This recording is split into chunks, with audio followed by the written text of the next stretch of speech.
Hey there! Well, occasionally I get something so exciting to share with you that I really don't even know where to start. And this is one of those times. I can tell you that under that image there on the table are two vintage Wenger officer's knives. Both of them very rare, one of them exceptionally so. And I will venture a bet that you've never seen anything like it before. By the way, this image is a copy from a page of the book A Fervor Over Knives, Wenger's book that they put out on their 100th anniversary, their centennial. And Stefan Schober found a rare English copy of that book in the Swiss National Library and made a full color copy of it and mailed it to me. So what do you say? Thank you, Stefan. Now, the knives under that image are Dave Arnold's. He just bought them. He had them shipped directly to me from Switzerland by Stefan. So Dave's not even seen these knives yet. He had them sent to me simply so I could do a video and share them with you and then forward them on to him. So I want to thank Dave for that, for the extra expense and delay in getting these knives and just the risk of, sending them here before they come to Canada so I can share them with my viewers. So thank you, Dave. Thank you, my viewers. Thank you for watching these videos. Okay, so the first knife I want to show you is a fiber-scaled Wenger officer's knife, 93 millimeters, which is rare because of its condition, which I would describe as newish. I mean, just look at this.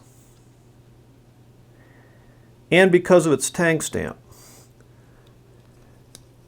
This knife has the Wenger Three Faces logo on it. Now, I've already done a video on a Wenger officer's knife with the Three Faces logo and talked about that, and I'll reference that below so you can go take a look at that if you'd like. So I won't talk a lot about this, but first of all, no one in the Wenger organization could tell anyone the origin or meaning of this symbol. As you can see, it's three faces. They all face outward in different directions and have slightly different expressions on their faces. Cutlery Swiss, the forerunner to Wenger, I think started using this symbol as early as 1898. Wenger used it along with the Tahara, Wenger and the Tahara brands up to 1939, I believe. So right up before World War II. So in and of itself, it's not real helpful in dating this knife, particularly since there aren't any other words or images on the tang. This knife is stainless steel, so that helps us a little bit. Wenger started using stainless steel a little bit before Victorinox did. I think the first model they used it on was the Model 112 in 1919. I get that from Michael Young's book. Let's just take a quick run through this knife. Another thing that helps date the knife is that it does have a cap lifter. And again, Wenger came out with a cap lifter before Victorinox. Victorinox started putting the cap lifter on their screwdriver in the mid-1930s. Wenger, maybe 1920 or even before. Here's the old Sickle style can opener. It leaves, this one has a wood saw. You can just hear the action on this knife and just look at the condition of it. The first one that I featured, I refurbished for Dave and repaired. Obviously, this one doesn't need either of those things, so I'll just be sending it on to him after I do the video. Here's the small blade. It looks like it's been polished. Got a great edge on it. And then the back tools, here's the corkscrew. Now this appears to have nickel silver. They're tarnished here, but nickel silver liners rather than brass, so that might make this knife a little younger than one with brass liners. But it's not, Wenger didn't necessarily follow that same progression that Victorinox did. The other thing that makes this knife unusual is that it has regular style rivets. Every other fiber scale Wenger officer's knife that Dave Arnold owns, and trust me, he owns a bunch of them, and if you want to see, go take a look at the video I did of his collection, drawer by drawer. But every other one he owns, the rivets here on the ends, at the pivots, are what we call bird's eye rivets. They have the brass or nickel silver washer around them, and this one does not. So we found that kind of unusual, but it's not unheard of. Stefan Schober has a couple of knives with the regular rivets like this. We've seen some other images. that alone also doesn't really help dating the knife. Stefan has shared with us that he thinks the Wenger started using the washers between 1910 and 1920.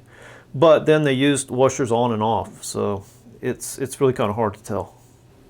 Okay, so there is a rare Wenger officer's knife, rare in its own right. But the reason I show it to you is really just to put this next knife into context. So here's the big reveal. Boom! A black fiber Wenger officer's knife. I bet you've never seen one of those before. Well, Dave had, in pictures only, and he's been on a quest to get one of these for a couple of years now. And let me tell you how he came to have this, because it's an interesting story and it's one that really involves a lot of international cooperation. I had a viewer, a fellow by the name of Brian Vick, that lives in Argentina, that contacted me with some images of a vintage Wenger officer's knife that he had found at a flea market. And it was a great find. It was a very unusual knife. And he was asking for some help in dating it and identifying it. I'm not the Wenger expert, so I called in Dave Arnold and said, hey, can you help shed some light on this? And he looked at the knife and he was immediately intrigued with it, and he said, hey, why don't we try to buy it from him? And so I said, well, Dave, I think I'll let you two discuss that. So I put Dave in touch with Brian Vick in Argentina. And they talked, and Brian didn't want to sell the knife because he'd just found it, of course, and finding it had some sentimental meaning to him. But they talked, and they talked about what knives they had and what knives they were on, wanted, their wish lists and things like that. And I guess Dave mentioned that, he was on the hunt for what he calls a black beauty. Not an Alox black beauty, but a much earlier black beauty. Well, a couple of weeks went by, and Brian Vick contacted Dave and said, hey, look, I found this knife for sale in Switzerland that looks like what you're talking about. So Dave checked it out, and lo and behold, it was exactly what he'd been hunting for. He wasn't able to buy it directly from Switzerland because of shipping and payment issues and things. So he called in Stefan Schober, who lives in Switzerland, to help him out. Stefan purchased it for him and then sent it directly to me to make this video to share with you. When I'm done, I'll be sending it on to Dave in Canada. So from a tip from a viewer in Argentina to a collector in Canada, to a dealer in Switzerland, and then back to just some YouTube guy here in the States. This knife has really been around, and it's, well, the knife hasn't really been around, but you know what I'm saying, the story has. And from here it goes back to Canada, where I'm sure Dave will be thrilled to have it because he's not even seen this knife yet. So let's take a look at it. This knife is not just rare because of the black scales. But it's also rare because of the age and its condition. First of all, let me talk about the scales just a little more. We weren't really sure what these were made of until we got them in hand. And now that I have it in hand and can look at the pattern and the feel of it, it's quite obvious that it's exactly the same material that is used for other fiber scales. It's just dyed jet black through and through. So a very interesting option, and again, really rare. You hardly ever see it. The knife is in great condition. It's tight, the action's just perfect, and it's got this great even patina.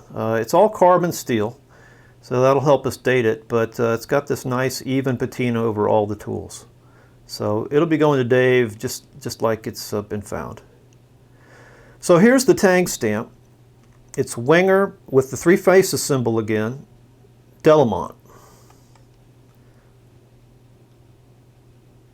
And here's what I've been able to find out about that. Wenger was formed from Cutlery Swiss in 1908. Wenger and Company was formed. And they started using tank stamps that the first was Wenger Delamont. You're looking at it. And then they varied between Wenger and Company Delamont, Wenger AC Delamont, Wenger Delamont Swiss made, Wenger Delamont Switzerland. So this is the very first type of tank stamp that Wenger used. That'll help us date the knife. Also helpful in dating this knife is the solid screwdriver, no cap lifter.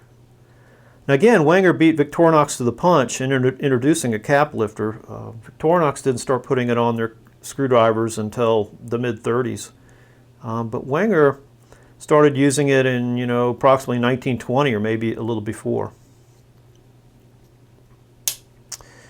This knife does have bird's eye rivets.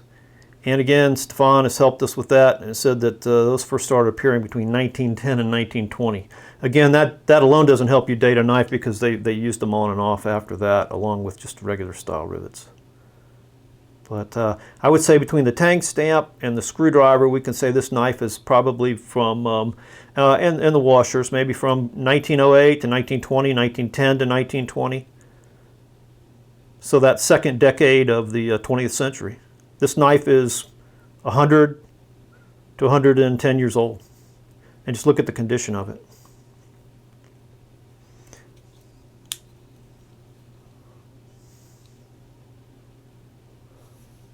A little oil on it.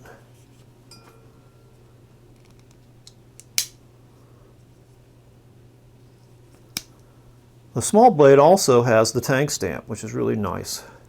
And it's the same tang stamp. Wenger Delamont with the 3 faces. Just a nice even patina. Full blades. And everything's there. It's complete. It's tight. You can see it has brass liners. Here's the awl. And the corkscrew.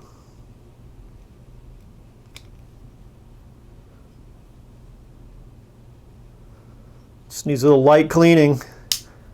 That knife is beautiful the way it is. So that is maybe the original Black Beauty.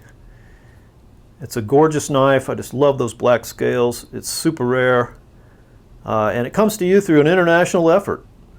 And so I want to thank Brian Vick for the tip to Dave, and thank Dave for letting me make the video of this knife before you've even seen it. I want to thank Stefan for helping Dave and for shipping me the knife. And I want to thank you, the viewers, for watching my channel and watching these kind of videos. When I first got started in this, I was a little frustrated. There wasn't a lot of information on these really antique or vintage Swiss Army knives. So I'm really happy to be able to bring you this. Thanks for watching and have fun collecting.